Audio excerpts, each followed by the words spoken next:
proclamation of the Holy Gospel according to Matthew. At that time, Jesus was led by the Spirit into the desert to be tempted by the devil. He fasted for 40 days and 40 nights, and afterwards he was hungry. The tempter approached and said to him, "If you are the Son of God, command that these stones become loaves of bread."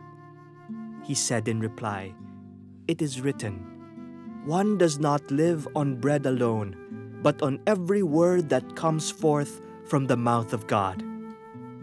Then the devil took him to the holy city and made him stand on the parapet of the temple and said to him, "If you are the Son of God, throw yourself down, for it is written, 'He will command His angels concerning you, and with their hands they will support you, lest you dash your foot against a stone.'"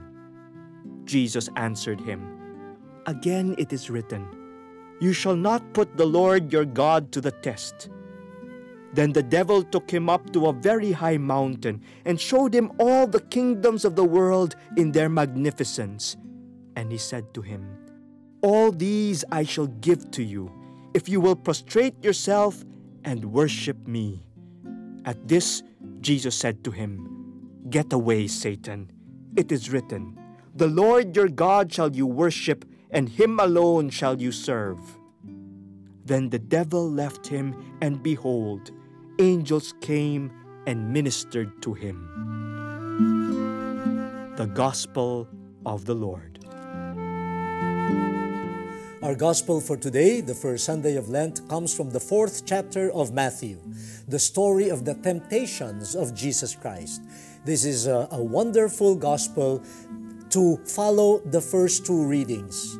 In the first reading from Genesis, we find the temptation of the first parents, a temptation to misuse their freedom, and it led to their disobedience. And it also made them really confused, shamed, and shattered. They thought their freedom through disobedience would enhance their dignity, would make them gods. But no, it did not happen. Now we have the new Adam that St. Paul in the second reading talks about. He was also tempted, but he was able to resist temptation. He used his freedom not to go against God, but he used his freedom in order to fulfill what God had sent him for. The temptations of Jesus, which came in 3 forms, the temptations were not really superficial. At stake here in the temptations were the divine mission of Jesus himself and his very identity as the one sent by the Father. Let us look at the 3 temptations. Unlike the temptations of Adam and Eve, where the serpent offered to them the possibility, of course a lie, the possibility of becoming like gods. Here, Satan, in the first 2 temptations, wanted Jesus to prove that he is really the Son of God. If you are the Son of God, then turn the stones into bread. If you are the Son of God, then throw yourself from the parapet of the temple and let God save you through His angels. The devil is telling Jesus, "Okay, I heard that you are the Son of God, sent by the Father for a mission. I want to see that you are really the Son of God. Prove it to me. Do these things. And if you're able to accomplish them, then we will believe you are the Son of God. Prove it. Prove you're being the Son of God." Now, we who believe that Jesus is truly the Son of God, we know that Jesus, as Son of God, could really turn stones into bread. That He would not be harmed by the angels. The angels could save Him. Yes, we know he could do all of those things. But Jesus was keen. Jesus was alert.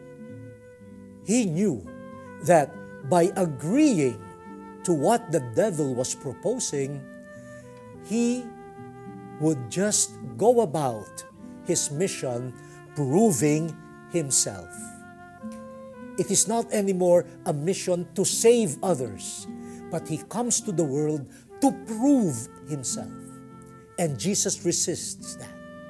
I have come not to prove who I am. I'm not here in order to proclaim, hey, look at me, look at me, look at the wonders that I can do. No, he came not to promote himself. He came to fulfill the will of the Father and to save sinful humanity. So Jesus was clear. He will not use his freedom for selfish gains. This is not about me. This is about obedience to my Father and saving others. Then the third temptation was radically changed. The devil showed Jesus all the wealth of the kingdoms of this world. And the devil promised, all of this will be given to you on the condition that you will worship me. Now the devil becomes God, the God to be worshipped. And wow, it seems to be a very simple act. Kneel before me, pay me homage, and all of these things will be given to you. Now, if I were Jesus, I would have entertained the thought, wow, if I own all the kingdoms of the world, if I possess the wealth of the world, I can use all of this to help so many people. I can save other people by using the kingdoms and the wealth that they possess. I can use all of these things to save others. My goal will be served. I can reach my goal, saving others. But look, what is the means proposed by the devil? The means is, forget the true God, worship me as your God. This is the classic example of, will any means be justifiable for a good cause? Now, in moral theology, we say, will the end justify the means? And Jesus was very clear. I am here, sent by God, and I will not replace him.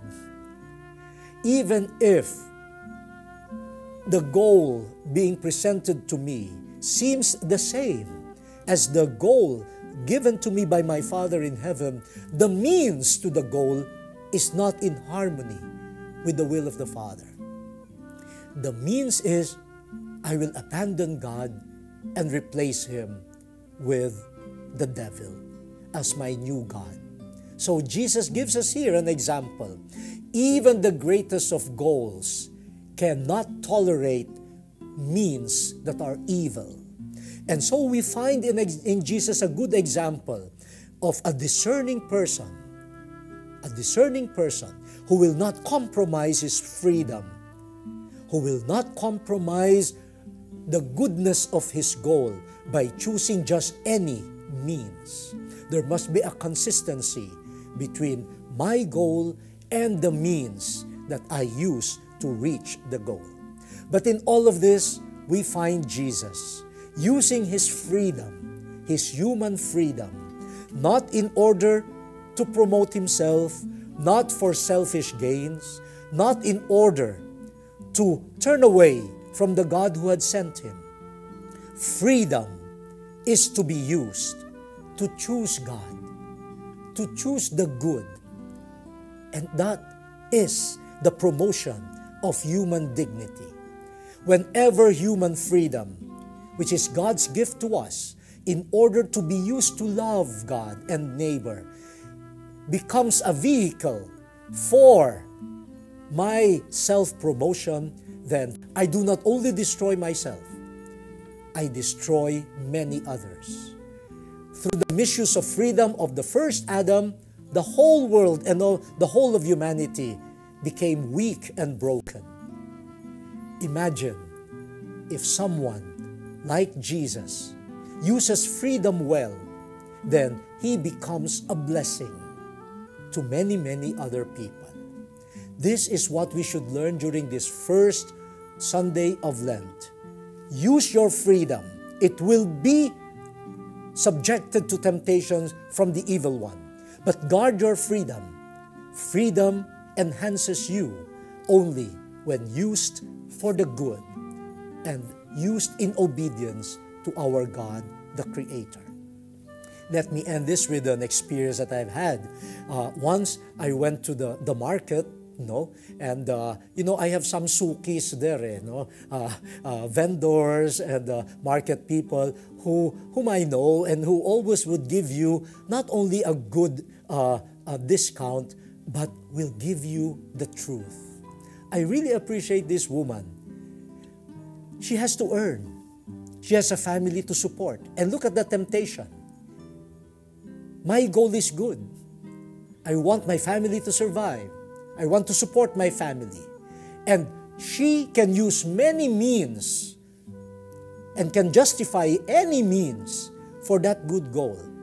I can cheat in order to feed my family. I can fool people in order to feed my family. But this vendor, every time I go to her, she sells fruits.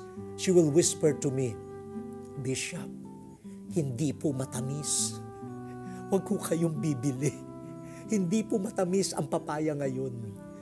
But I whisper back, "But you will not earn." Naku, what is earning if I cheat people? You find in her not only an image of Jesus who uses freedom wisely, but she becomes a blessing to all of us and to humanity. The word has been exposed. Let us now fulfill it.